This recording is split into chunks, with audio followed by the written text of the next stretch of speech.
चकोरी हमर मिथिला में नहीं बचेबे आयु महर से बसते हम कहबे एबे चकोरी हमर मिथिला में त अहाँ सब जोर से कहबे हो रेडी एबे चकोरी हमर मिथिला में टूटतो गुमान आबो अबियो तू जबी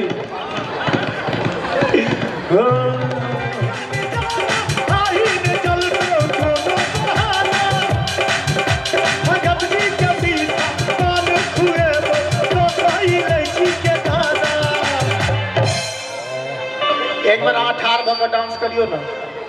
खाली बैस कऽ करै छी भाया डुमरी के सुपल बाजार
अही तो जान छिए महफिल के किसका लुक कैसे अरे